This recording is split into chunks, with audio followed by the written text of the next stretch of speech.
السلام علیکم، پروگرام پس آئینہ میں آپ کا میزبان غلام نبی مورائی، اور آج ہم بات کریں گے پس منظر پہ۔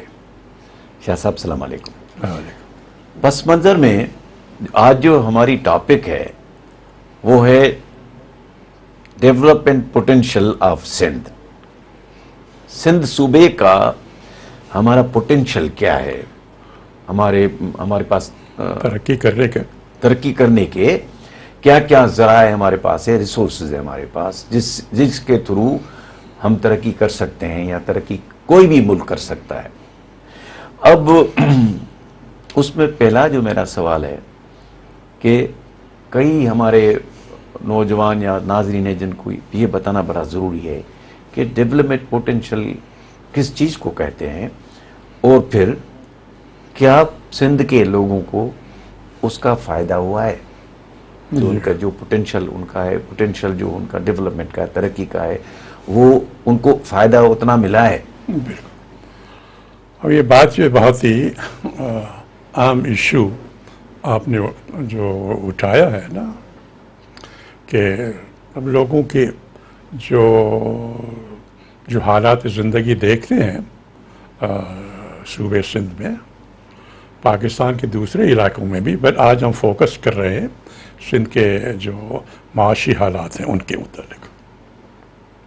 تو کیا معاشی پوٹینشل جو ہے اس سے مراد یہ ہے کہ کون سے ایسے فیکٹرز ہیں جس میں سب سے زیادہ ترقی ہو سکتی ہے، اور ترقی سے مراد یہ ہے کہ کس طرح ان کے لیے روزگار کے مواقع نکلیں، روزگار ہو، ملازمتیں ہوں، بزنس کمائنے ہو، تجارت ہو، صنعت ہو، تو ان کے لیے اپنی زندگی کا لیونگ اسٹینڈرڈ بہتر کرنے کے لیے کون سی ایسی چیزیں سندھ کے پاس ہیں کہ اگر ان پہ توجہ دی جائے تو سندھ کے لوگوں میں روزگار کے کئی مواقع پیدا ہوں گے، بزنس کے، تجارت کے، اس کے کئی مواقع ان کو پیدا ہو جائیں گے، اور وہاں خوشحالی آئے گی۔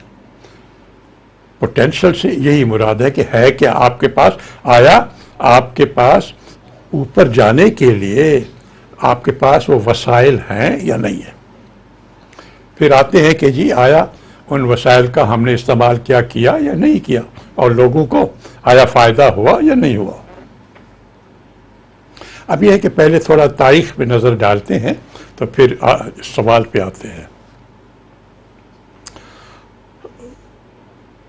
ہمارے یہاں پاکستان بننے کے بعد جو پہلا سینسس ہوا تھا وہ 1951 میں ہے۔ اس کا مطلب کہ پہلی مرتبہ اتھینٹک ڈیٹا ہمارے پاس جو ہے اپنے ملک کا وہ 1951 سے ہے۔ اس سے پہلے یونائٹڈ انڈیا کی ہوتی تھی سینسس، لیکن پاکستان کا پہلا سینسس 1951 میں ہے، اور وہاں سے ہمیں کچھ اندازہ ہوتا ہے۔ اب وہاں سے اگر ہم دیکھیں تو 51 میں پاکستان میں 5 صوبے تھے، ایسٹ بنگال بھی تھا، اور ویسٹ پاکستان کے 4 صوبے جو ہیں، سندھ ہے، پنجاب ہے، خیبر پختونخوا اور بلوچستان۔ 1951 کے حساب سے ایک ورلڈ بینک کی اسٹڈی ہے، ورلڈ بینک کی اسٹڈی جو ہے وہ یہ بتاتی ہے کہ پاکستان میں اب وہی 1951 کی جو ڈیٹا ہے نا اس کو بیس بنا کے، کہ 1951 میں پاکستان کے سارے صوبوں میں زیادہ تر غربت تھی، کیونکہ نیا نیا ملک بھی بنا تھا اور ابھی کالونی ہونے سے آزاد ہوا تھا۔ لیکن اس میں کچھ غریب بھی تھے، کچھ زیادہ غریب، کچھ امیر لوگ تھے، لیکن جو فی کس آمدنی تھی، ایوریج پر کیپیٹا انکم جو تھی، وہ سندھ میں جو لوگ رہتے تھے ان کی فی کس آمدنی پاکستان میں جو باقی لوگ رہتے تھے ان کی فی کس آمدنی سے 50% زیادہ تھی۔ اب اس کا مطلب یہ ہوا کہ غربت تو سارے ملک میں تھی، سندھ میں بھی بہت تھی، لیکن جو ریلیٹو ہے مقابلتاً یہاں پہ غربت کم تھی دوسرے علاقوں کے مقابلے میں. یہ 1951 کا ہے, اس کو ڈیٹا بنا کے یہ ورلڈ بینک کی اسٹڈی ہوئی ہے, آج سے چند سال پہلے کی بات ہے. اس کے بعد پھر وہ ورلڈ بینک نے 20-25 سال کے بعد ڈیٹا کیا اسٹڈی, تو اس میں تو مختلف جو ٹائم پیریڈس ہیں نا ان کو لے کے وہ کمپیئر کرتے ہیں.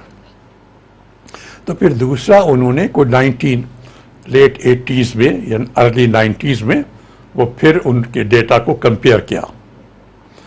تو وہاں سے معلوم ہوا کہ جو 1951 میں فی کس آمدنی میں جو فرق تھا 50% کا, وہ اب گھٹ کے وہ کم ہو کے اب 32% ہو گیا ہے. ٹھیک ہے صاحب. اچھا, پھر انہوں نے 2008 یا 7 کی بات ہے, پھر انہوں نے وہ ڈیٹا لیا, پھر کمپیئر کیا, تو پتہ چلا کہ اس وقت فی کس آمدنی جو تھی ریلیٹیولی کمپیئر کر رہے, فی کس آمدنی جو 50% کمپیریٹیولی زیادہ تھی, پھر گھٹ کے 32% ہو گئی, اب وہ گھٹ کے کوئی 7 یا 8% ہو گئی. مطلب یہ ہوا کہ ریلیٹیولی مقابلتاً سندھ میں لوگوں میں غربت بڑھتی گئی. اب یہ ہے کہ اس کے کئی وجوہات ہیں. اب یہ ہے کہ پاکستان کے سارے علاقوں میں, سارے صوبوں میں ہم چاہتے ہیں کہ ہاں ہر ایک میں پراسپیرٹی ہو, ہر ایک میں روزگار اور اس کے مواقع پیدا ہوں, نوکریاں ہوں, ملازمتیں ہوں. آج ہماری ٹاپک سندھ پہ تو لہٰذا اس لیے سندھ کی بات کر رہے ہیں. تو سب اسی وجہ سے, لیکن ہم جب کمپیئر کرتے ہیں تو اب ایک تو یہ ورلڈ بینک کی رپورٹس ہیں کہ بھائی 51 میں سے لے کے پھر 90 کہ جو فرق تھا فی کس آمدنی کا مقابلتاً سندھ کے لوگ غریب ہوتے ہوئے بھی تھوڑے سے بہتر پوزیشن میں تھے compare to the people in the other parts of Pakistan, اور لیکن یہ گھٹتا گیا. اچھا, اب اس کے گھٹنے کی کئی وجوہات کی کیا مین کیا وجوہات ہے مسئلہ. ایک تو یہ ہے کہ سندھ میں جو اب پوٹینشل کی بات آتی ہے کہ یہ تو تاریخی ہم نے بیک گراؤنڈ دیا نا. اب یہ کہ جی یہ گھٹتا کیوں گیا, ٹھیک ہے صاحب. ایک تو یہ ہے کہ ایک بڑا فیکٹر ہے کہ جو ڈیموگرافک چینجز ہوئی ہیں پاکستان میں بھی اور سندھ میں بھی. اب آپ دیکھیں کہ آج کل کا جو پاکستان ہے یہ ویسٹ پاکستان ہوتا تھا, اور 1951 کی جو سینسس ہے اس میں ویسٹ پاکستان کی پاپولیشن تھی 3.5 کروڑ. آج جو یہ وہی پاکستان ہے جو ویسٹ پاکستان پہلے تھا. 3.5 کروڑ کے مقابلے میں اب ہم 22 کروڑ سے اوپر جا چکے ہیں. اس کا مطلب ہے کہ پاکستان کی پاپولیشن 7 گنا بڑھ گئی ہے. اچھا, سندھ کی پاپولیشن جو تھی اب 1951 کے سینسس میں وہ تھی 40 لاکھ. آج سندھ کی پاپولیشن ہے 6 کروڑ. ٹھیک ہے صاحب. تو اس کا مطلب کہ سندھ میں جو آدم شماری بڑھی ہے پاکستان میں 7 گنا بڑھی ہے, سندھ میں 15 گنا بڑھی ہے. تو ایک تو پاپولیشن کا پریشر یہاں پہ آیا, ریسورسز وہی تھے, 2 گنا زیادہ لوگ ہیں, تو لہذا فی کس آمدنی جو ہے وہ کم ہو گئی کمپیریٹیولی. وہ جو 51 سے جس طرح کا, ایک تو یہ جو ڈیموگرافک چینجز ہیں انہوں نے بڑا متاثر کیا ہے, ایک پراسپیرٹی بڑھنے کے بجائے وہ کم ہو گئی. دوسری, اب آتے ہیں کہ اس کے پوٹینشل میں ذکر کروں گا, پھر ہم آگے چلے گئے.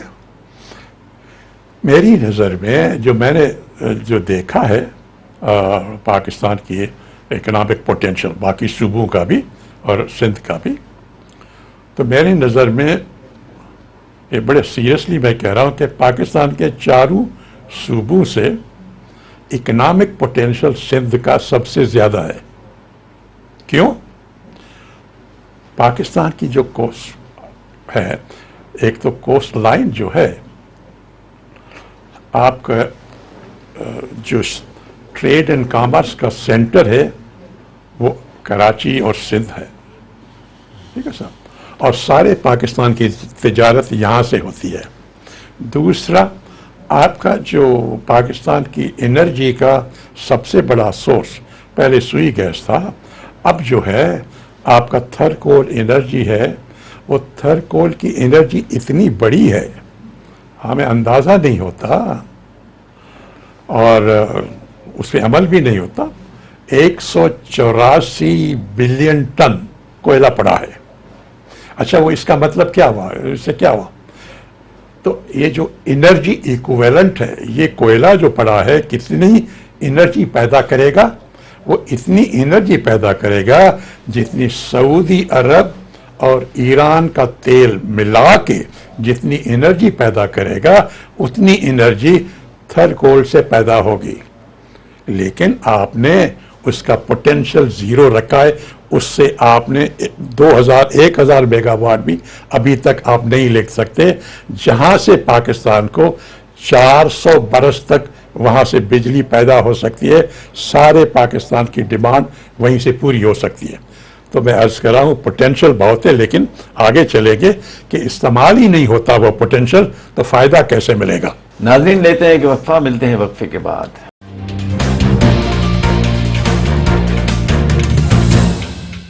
ویلکم بیک ناظرین. شاہ صاحب، آپ بیوروکریٹ رہے ہیں، سول سرونٹ رہے ہیں، رہے ہیں تھے، میں پاسٹ کی بات کر رہا ہوں. آپ اسسٹنٹ کمشنر بھی رہے ہیں اور وہ بنگلہ دیش میں رہے ہیں، ڈپٹی کمشنر رہے ہیں، کمشنر رہے ہیں، سیکٹری رہے ہیں، فیڈرل سیکٹری رہے ہیں. پھر لیٹر اسٹیج پہ شہید بے نظیر بھٹو پرائم منسٹر تھی. 88 سے 90 تک، 93 سے 96 تک آپ ان سے اٹیچڈ رہے، خاص طور پہ ڈیولپمنٹ پہ کام کرنے کے لیے. تو آپ کی گورنمنٹ نے یا آپ کا کیا رول رہا اس میں، اور آپ اس رول کو کس طرح آپ سمجھتے ہیں کہ کیا کیا تھا جو آپ کرنا چاہتے تھے نہیں کر سکے؟ اب یہ بات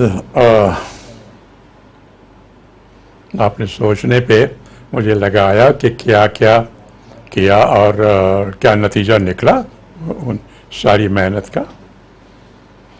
تو صاحب، میں جس طرح عرض کر رہا تھا کہ پہلے تو جو پوٹینشل ہے اس کو پوٹینشل کو ریئلائز کرنے کے لیے، اس پوٹینشل کو حاصل کرنے کے لیے کیا کیا، اصل میں نے کیا کیا اس چاہا، کیونکہ میں تھا اس پوزیشن میں. تو سب سے پہلے ہم آتے ہیں کہ سندھ میں ہمارے جو پاکستان کے جو بندرگاہیں ہیں وہ سندھ میں ہی ہیں. اور جب تک کام کرتا تھا اس وقت تو یہی تھی، آج بھی یہی پوزیشن ہے. گوادر جو ہے اس سے زیادہ پاکستان کو تو فائدہ نہیں ہوگا، وہ چین کو وہ فائدہ ہوگا. تو قاسم اور کراچی پورٹ، تو جو بین الاقوامی تجارت تھی وہ سندھ کے ذریعے ہوتی تھی سارے ملک میں. اور دنیا کو میں نے دیکھا جو دنیا کے جب اپنے تعلیم یا لوگوں سے، سرکاری لوگوں سے دوسرے ملکوں میں ملنے سے، کہ جب تک آپ انڈسٹریلائز، آپ صنعت میں نہیں جاتا کوئی ملک یا کوئی صوبہ، آپ ترقی نہیں کر سکتے. اچھا، صنعت انڈسٹریلائز کرنا آپ کی اکانومی وہ سب سے اہم ہے. اگر آپ روزگار کے مواقع، بزنس کے مواقع، تجارت کے مواقع پیدا کرنا چاہتے ہیں تو آپ انڈسٹریلائز کیجیے. اب صرف زراعت پہ رہنے سے آپ اتنی ترقی نہیں کر سکیں گے. اب بھی آپ دیکھیں انڈسٹریز جو ہے، پاکستان کی اکانومی جو ہے 60% دولت وہیں سے آتی ہے. زراعت سے آتی ہے 20%، سروسز سیکٹر سے باقی آتی ہے، لیکن آپ کا مین جو ہے وہ آپ کی انڈسٹری سے تھا۔ اچھا اب تو کیا میں نے کیا جب یہ دیکھا کہ ہاں انڈسٹریلائزیشن سب سے ضروری ہے، تو میں نے انگیج کیے کنسلٹنٹ۔ پہلے اس زمانے میں ساری بینکس جو تھیں وہ نیشنلائز تھیں، تو میرے 5 بینکس کے پریزیڈنٹس جو تھے، حبیب ہے، یونائٹڈ ہے، نیشنل، الائیڈ اور مسلم کمرشل، ان بینکس کو انوائٹ کیا اپنے پاس میٹنگ کی کہ بھائی ہم یہ فیزیبلٹی اسٹڈیز بنانا چاہتے ہیں کہ کون سی انڈسٹریز فیزیبل ہیں سندھ میں، اور آپ چونکہ بینکس کا کام ہے اس کو لون دینا، تو آپ سے میں یہ انڈرسٹینڈنگ چاہتا ہوں کہ جو فیزیبلٹیز ہوں گی اس کو ایک، کیونکہ آپ کا فیوچر بزنس بنے گا، ایک تو آپ فائنانس کرو گے، اور نمبر 2 اگر کوئی انڈسٹری لگائے گا ان فیزیبلٹیز کی بنیاد پہ تو آپ اس کو فائنانس کرو گے۔ یہ گارنٹیز میں نے بینک کے پریزیڈنٹ سے پہلے لے لی۔ اس کے بعد انگیج کیا میں نے کنسلٹنٹس کو، 5-6 گروپس کو، اور ان کو میں نے یہ اسائنمنٹ دی کہ جتنے ڈسٹرکٹس ہیں سندھ کے، جیکب آباد سے لے کے کراچی تک، ہر ضلع کو آپ اسٹڈی کریں کہ دیکھیں کہ اس میں اپنے را مٹیریلز کیا ہیں اور اس میں کون سی لوکل انڈسٹری لگ سکتی ہیں۔ اب میں فارن انویسٹمنٹ کی بات نہیں کر رہا تھا، لوکل انڈسٹریز، تاکہ صنعت وہاں کے لوگ لگائے گا، جیکبات کے لوگ ہیں، نواب شاہ کے لوگ ہیں، خیرپور، سکھر، سانگڑ، میرپور خاص، کراچی، حیدرآباد، دادو کے ہیں، تو ان کے علاقوں میں کون کون سے وسیلے ایسے ہیں جو انڈسٹری کے لیے استعمال ہوتے ہیں، پھر وہی لوگ لگائیں۔ تو میں نے یہ کنسلٹنٹس کو انگیج کیا، اور بینک سے میں نے پہلے آپ کو بتایا، ان سے کہا کنسلٹنٹس کو پے کیا بینک نے۔ اب میری جو کنیکشن میں نے کس طرح بنایا، انہوں نے ٹائم لگا کے 100 نئی انڈسٹریز کو آئیڈینٹیفائی کیا، 100 نیو لوکل انڈسٹریز۔ جیکباد میں یہ لگے گی، شکارپور میں یہ، سکھر میں اور گھوٹکی میں یہ، سانگڑ، خیرپور، نواب شاہ، میرپور خاص، دادو، حیدرآباد، کراچی، یہ لگیں گی بیسڈ آن لوکل مٹیریل، یا ان کی جو اپنی پوٹینشل جو ہے، جس کا میں ذکر کر رہا تھا، ڈسٹرکٹ کا پوٹینشل کیا ہے انڈسٹریز میں۔ 100 نئی انڈسٹریز کی فیزیبلٹیز بنائیں، فلانے میں 8، فلانے میں 6، فلانے میں 4، فلانے میں 5، فلانے میں 100۔ پھر میں نے کیا کہ اس کی ہر ایک کی 100 کاپیز بنوائی، ٹھیک ہے صاحب، اور وہ میں لے کے آیا یہاں کراچی۔ میں اس وقت پرائم منسٹر بے نظیر صاحبہ کے ساتھ کام کر رہا تھا، جس طرح آپ نے کہا نا، میں وہ اپنے اسٹاف کو لے کے یہاں آیا۔ وہ یہ 3 تلوار کے پاس ایک اس زمانے میں ایک ریسٹ ہاؤس ہوتا تھا PWD کا، پتہ نہیں آج کل کیا ہے وہاں۔ تو میں نے چیف منسٹر سے بات کی، تو انہوں نے کہا جی میں 2-3 وزیر صاحبان آ گئے اس میٹنگ میں، فائنانس کا، پلاننگ کا، انڈسٹریز کا، اور باقی جو سرکاری سیکریٹریز تھے وہ بھی آ گئے۔ تو یہاں میں نے ان کو کہا کہ بھائی جب تک سندھ میں انڈسٹریز نہیں لگے گی، سندھ کے لوگوں کے لیے روزگار اور ترقی اور پراسپیرٹی کے کوئی موقع نہیں آئے گا۔ تو آپ نے مجھے، سندھ گورنمنٹ نے نہیں کہا، میں نے اپنے طور پر یہ کیا، یہ 100 نئی فیزیبلٹیز ہیں ہر ایک ڈسٹرکٹ کی، اور ہر ایک کی میں 100 کاپیز لایا ہوں، یہ آپ رکھیں۔ اب آپ کیا کریں، ہر ڈسٹرکٹ کاؤنسل میں اس کی کاپیز بھیج دیں، جو چیمبر آف ایگریکلچر ہے جہاں ہر ایک کو وہاں کاپیز بھیج دیں، جو چیمبر آف کامرس ہے اس کو کاپیز بھیج دیں، جو ڈپٹی کمشنر کا دفتر ہے اس کو کاپیز بھیج دیں۔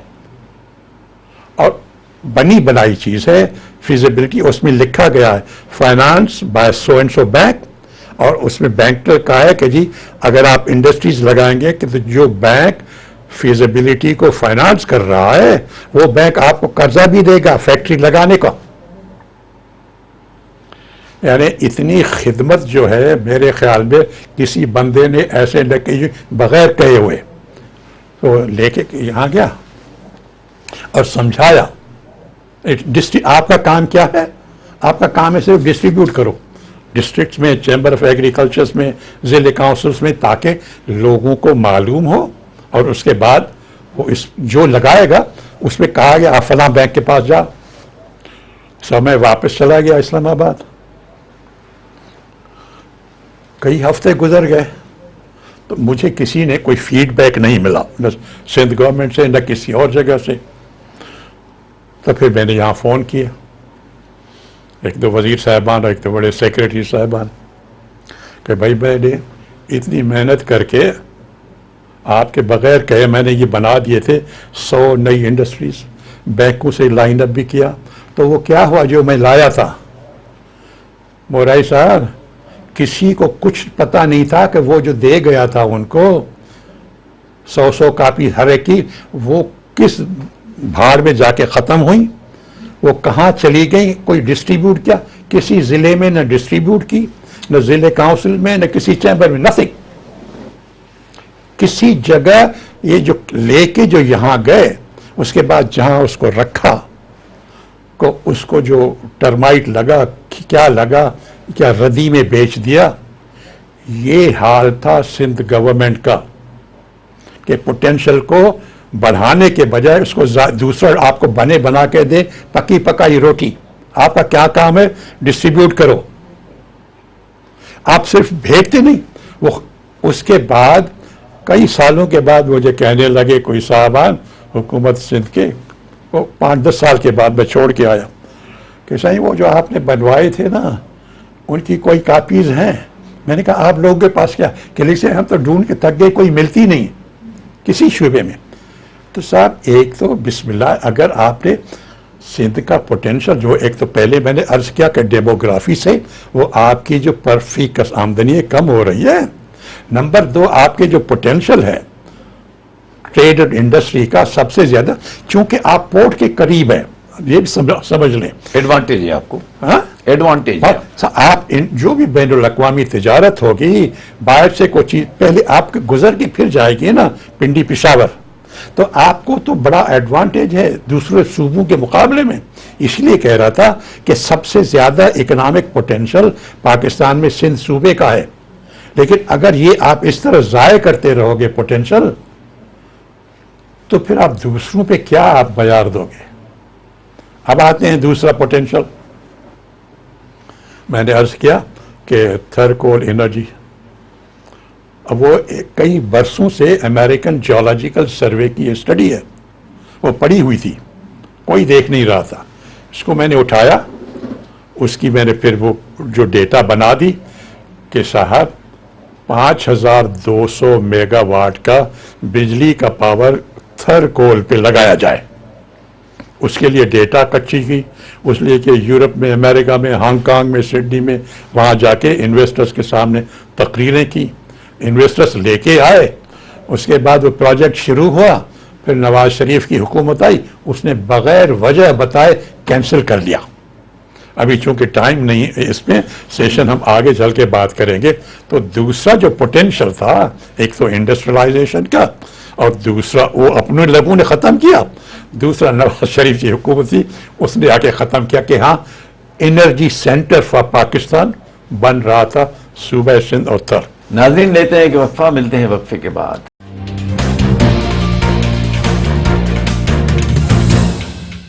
ویلکم بیک ناظرین. شاہ صاحب آپ نے ایکسپلین کیا آپ کا رول کیا تھا، آپ نے کیا کیا، اور اس کے بعد اتنی محنت کی، اسکیمز بنائیں، بینکس کو بلایا، پوری دنیا کو دعوت دی کہ آؤ آ کے پاکستان میں انویسٹمنٹ کرو. تو آپ نے فرمایا کہ گورنمنٹ اگر چلی گئی بی بی کی تو نواز شریف صاحب کی گورنمنٹ آ گئی، وہ سب چیزیں شیلف ہو گئی. ٹھیک. ایک چیز آپ نے مجھے ایک پروگرام میں بتایا تھا کہ کراچی کی under ground railway Japan, government of Japan invest کرنے کے لیے، بنانے کے لیے تیار تھا. وہ سب پوری اسکیم تیار تھی. چونکہ حکومت چلی گئی بے نظیر شہید بے نظیر بھٹو کی، تو وہ بھی شیلف ہو گیا. نواز شریف آئے تو نواز شریف نے میں نے چونکہ پنجاب میں بھی کام کیا ہے، نواز شریف کے ساتھ بھی میں نے اس طرح کئی بار بیٹھا ہوں، تو وہ اس میں جو بھی چیز تھی وہ پنجاب میں نظر آتی تھی، اس کو سندھ میں نظر نہیں آتی تھی. کراچی سندھ کا حصہ ہے. اور کراچی میں جو ہمارے لوگ سیاست کرتے ہیں کراچی کے نام پہ، انہوں نے بھی کوئی آج تک اس بات کو نہیں اٹھایا. یہ سب چیزیں ریکارڈ پہ پڑی ہیں. کراچی کی انڈر گراؤنڈ ریلوے، تو اس کو آج تک انہوں نے نہیں اٹھایا. وہ چھوٹی موٹی اور باتوں پہ اپنی رعایت، اپنے لیے رعایت مانگ رہے ہیں کہ یہ کرو وہ کرو. وہ چیزوں کو نہیں ڈیمانڈ میں رکھتے. یہ چیز ڈیمانڈ میں ہونی چاہیے تھی جب یہ ووٹ آف نو کانفیڈنس کے لیے جا رہے تھے کہ کراچی کو انڈر گراؤنڈ ٹرین سروس دو، جبکہ اس کی فیزیبلٹی تیار ہے. گورنمنٹ آف جاپان تیار تھا اور بھی تیار ہو جائے گا اگر کوئی اس کو اپروچ کرے تو.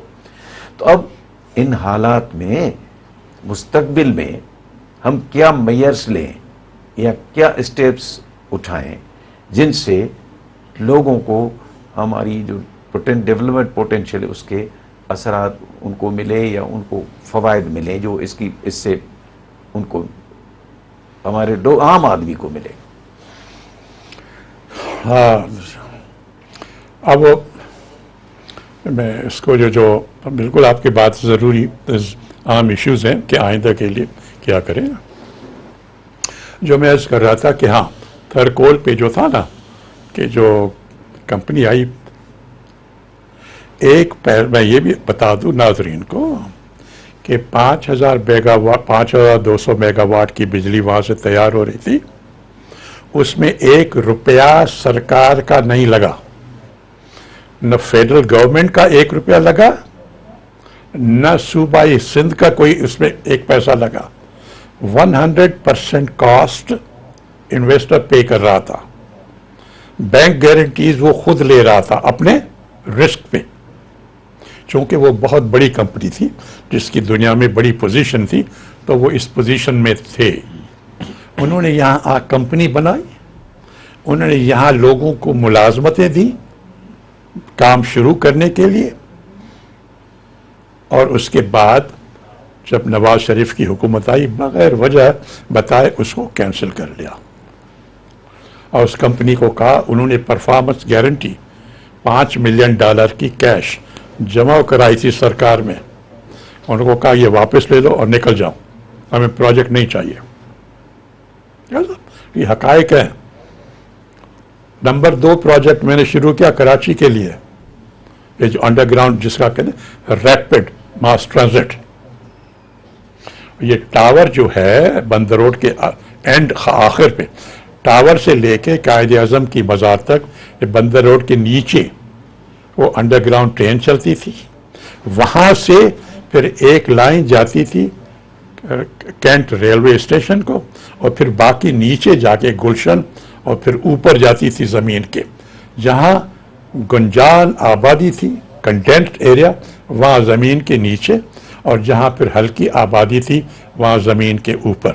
پھر ایک ناظم آباد کو سیکشن جاتا، ایک نئی کراچی کو جاتا، اور یہ ٹرین. اب وہ $700 ملین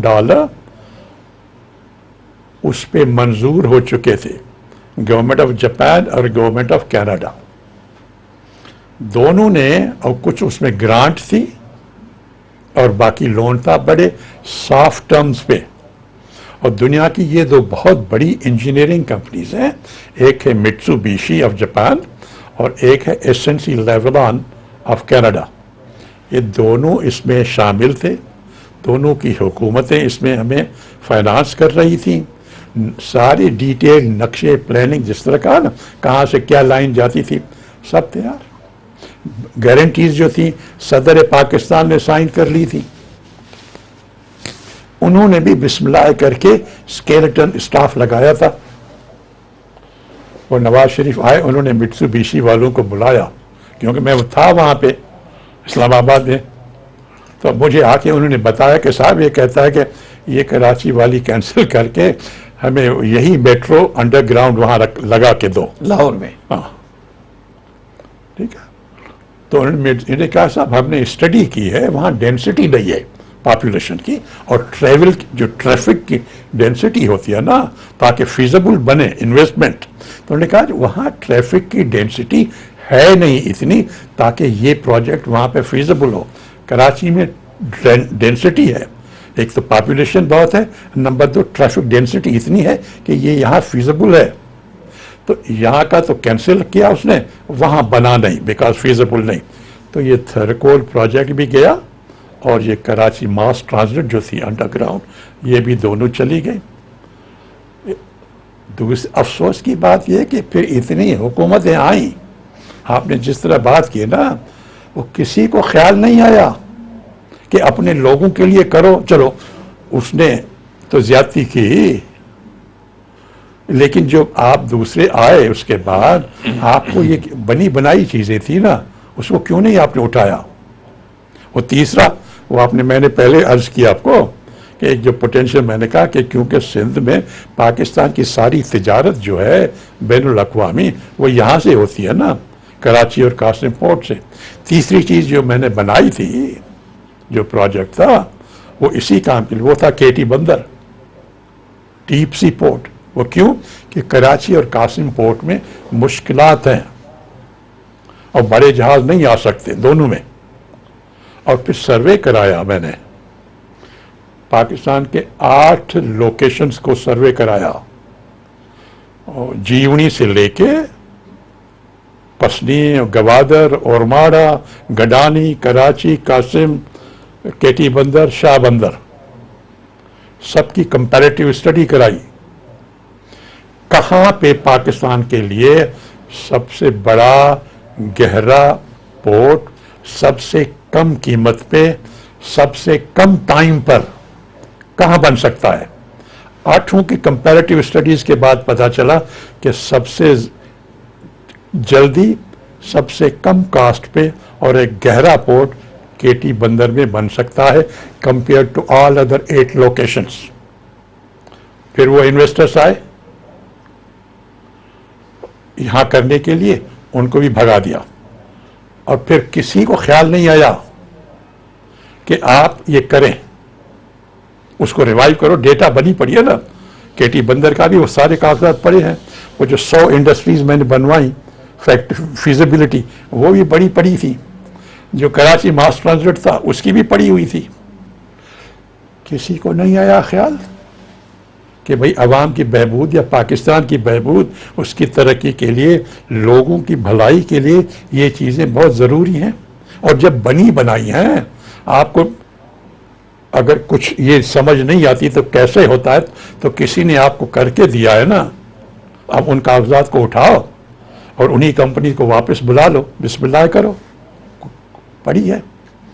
اب آتے ہیں آپ کے سوال پہ، تو یہ پھر آگے کیسے چلے گی گاڑی؟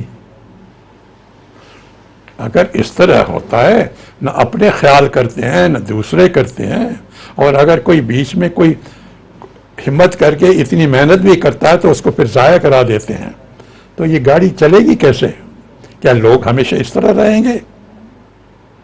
وہ پہلے جس طرح ڈیٹا میں نے ہسٹوریکل بتائی، 51 سے لے کے نیچے تو آ رہے ہیں نا، دوسرے علاقوں میں ترقی ہو رہی ہے، دوسرے میں روزگار کے مواقع بڑھ رہے ہیں، انڈسٹریز وہاں بڑھ رہی ہے، ڈیولپمنٹ وہاں ہو رہی ہے، نئے پروجیکٹس وہاں آ رہے ہیں، یہاں نہیں ہو رہے، جو بنے بنائے تھے وہ بھی ختم ہو گئے۔ تو پھر اب 2 چیزوں کی ضرورت ہے، جو آپ کے سوال پہ آتا ہوں، کیا کرنا چاہیے؟ ایک دنیا میں دوسرے ملکوں کی بھی ایک چیز، دنیا میں جو ایکسپرٹس ہیں وہ ایک بات کا ذکر کرتے ہیں، وہ ہے ریسورس کرس۔ کوئی ریسورس کرس کیا ہے؟ مطلب کہ بد دعا سمجھیے، وہ کیا ہے؟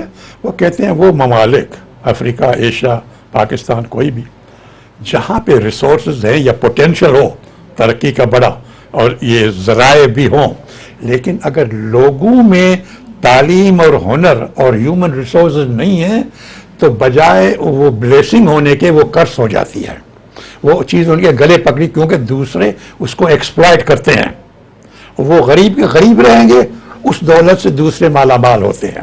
تو یہ ریسورس کرس جو دنیا میں ہے وہ ہوتی اس وجہ سے ہے کہ آپ کے پاس پوٹینشل بہت ہے، لیکن آپ کے پاس اس کو سنبھالنے کے لیے لوگ محدود ہیں، جن میں اہلیت ہو، جن میں تعلیم ہو، جن میں اسکل ہو، جن میں ایکسپرٹیز ہو۔ تو وہ جو بلیسنگ کے بجائے آپ کے پاس قرض ہو جاتی ہے، آپ کے لیے مشکلات بڑھتی ہیں، جس طرح اب شروع میں کیا نا. اور ڈیموگرافی یہاں اتنے 15 گنا کیوں بڑھی؟